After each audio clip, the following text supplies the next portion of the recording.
हम लोगों ने घिरण संहिता में षटकर्म को पूरी डिटेल में पढ़ लिया हुआ है, एक एक श्लोक को पढ़ा हुआ है कि किस क्रिया विधि कैसे बताई गई है, उसके फल क्या बताए गए हैं, ये भी देख लिया है। आज हम लोग बस एक बार रिवीजन करेंगे, ओवरव्यू लेंगे षटकर्म का। षटकर्म में जैसा कि हम लोग जानते हैं, षटकर्म 6 कर्म हैं: धौती, वस्ती, नेति, लौलिकी, त्राटक, कपालभाति। मैंने एक ही पेज पर सब डालने की कोशिश की है मोटा मोटा, ताकि आपको समझ में आ जाए, क्योंकि घेरन संहिता में षटकर्म के बहुत सारे प्रकार बताए गए हैं और उसमें कई बार कंफ्यूजन होता है अलग अलग पेज पर याद रखना, तो हमने कोशिश की एक ही पेज पर उसको रखने की। पहला धोती है। धोती में हम लोगों ने पढ़ा हुआ है, धोती के 4 प्रकार हैं: अंतर धोती, दंत धोती, हृद धोती, मूल शोधनम। अंतर धोती में 4 प्रकार हैं, दंत धोती के 5 प्रकार हैं, हृद धोती के 3 प्रकार हैं, मूल शोधनम एक है।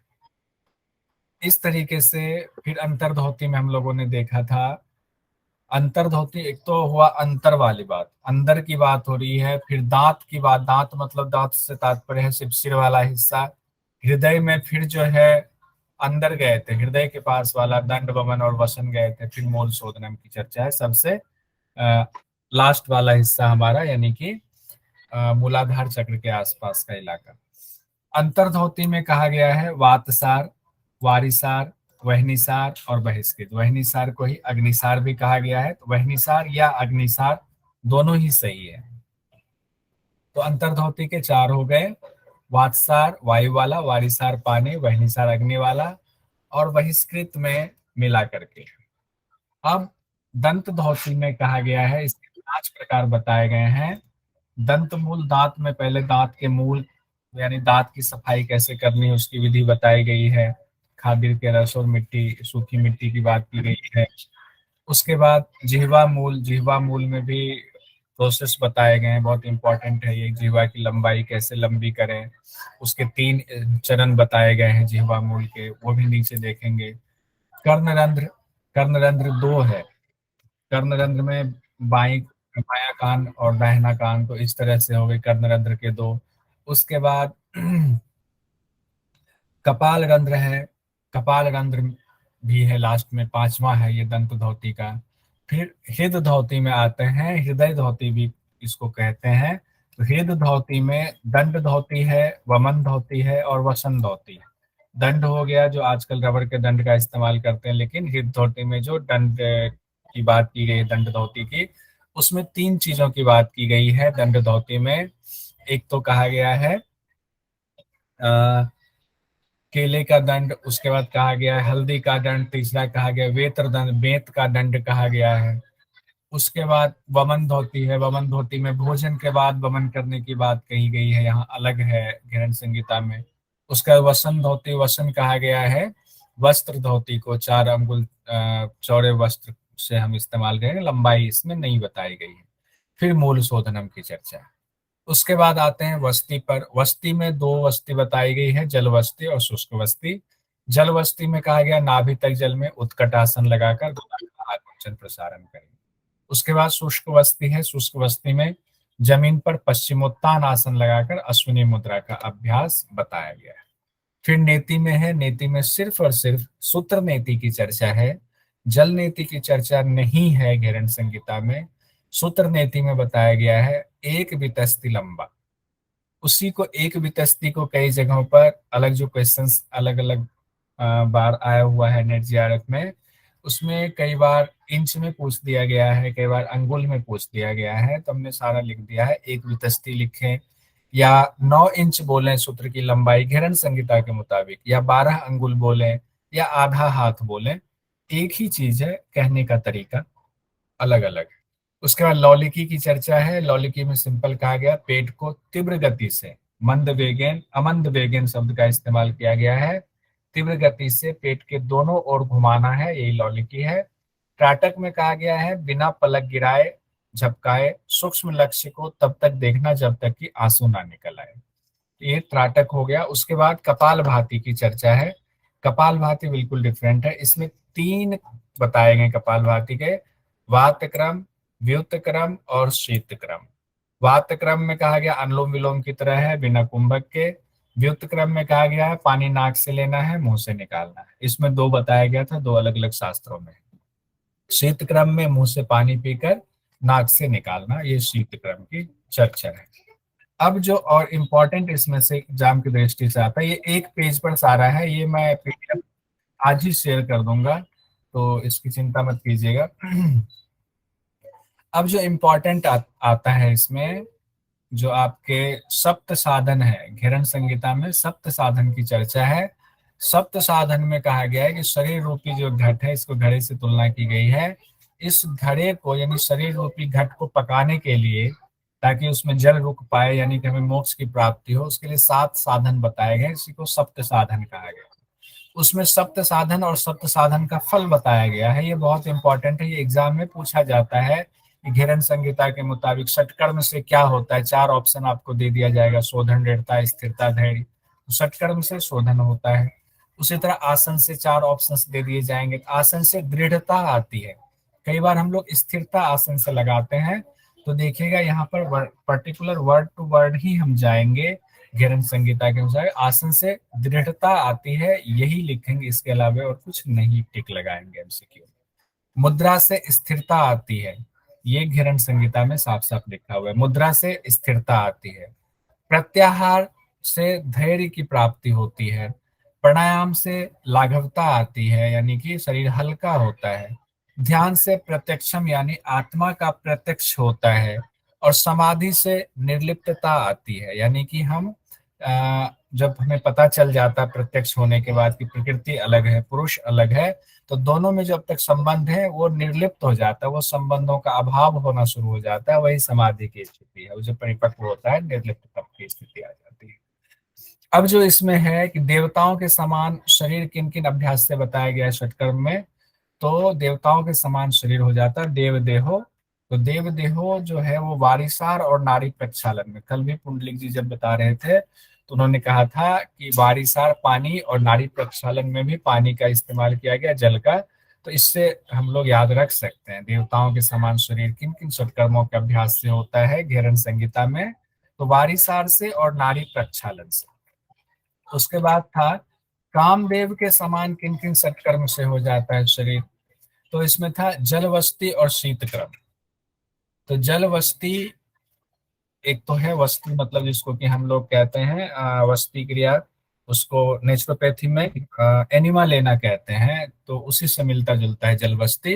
बस विधि अलग हो जाती है एनिमा की नेचुरोपैथी की, और जलवस्ती की विधि घेरन संहिता में अलग बताई गई है। उसके बाद शीत क्रम, तो शीत क्रम क्या है, ये कपालभाति का अभ्यास है। कपालभाति का तीसरा अभ्यास शीत क्रम है। इन दोनों से कामदेव के समान कहा गया है, हो जाता है, जो साधक इसको सिद्ध कर लेता है। उसके बाद कहा गया दिव्य दृष्टि किन किन सत्कर्म के अभ्यास से मिलती है, तो 3 जगह पर दिव्य दृष्टि की चर्चा है। एक कपाल रंध्र धोती जो है उसके दौरान दिव्य दृष्टि की थी चर्चा है कि दिव्य दृष्टि प्राप्त होती है।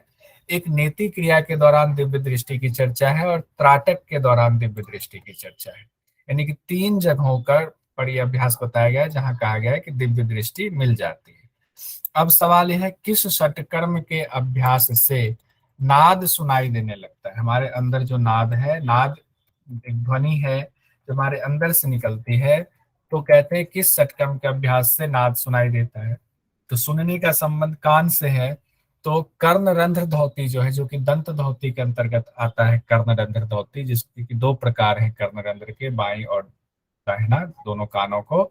तो कर्ण रंध्र धोती से अंदर का नाद सुनाई देता है जब ये सिद्ध हो जाता है। और कर्ण रंध्र धोती में बताया गया है कि हम इंडेक्स फिंगर यानी कि अनामिका और इसको इसका क्या नाम है, अनामिका, मध्यमा, तर्जनी तर्जनी, हाँ तर्जनी और तर्जनी अनामिका को मिला करके, यानी मध्यमा को इसमें हटा देते हैं। तर्जनी और अनामिका से कर्णरंध्र धोती बताई गई है। तो तर्जनी अनामिका को मिला करके कर्णरंध्र धोती करते हैं, जब इसकी सिद्धि होती है तो अंदर की नाद सुनाई देती। Thank you. अब उसके बाद जो इम्पोर्टेंट इसमें था, 2 अति महत्वपूर्ण बिंदु जो जिस पर चर्चा हुई थी हम लोगों की, वो ये था कि खेचरी सिद्धि और शांभवी की सिद्धि, ये 2 चीजें षटकर्म में है और इससे संबंधित सवाल पूछे जाते हैं। सवाल ये आता है कि खेचरी की सिद्धि इनमें से किनसे प्राप्त हो जाती है।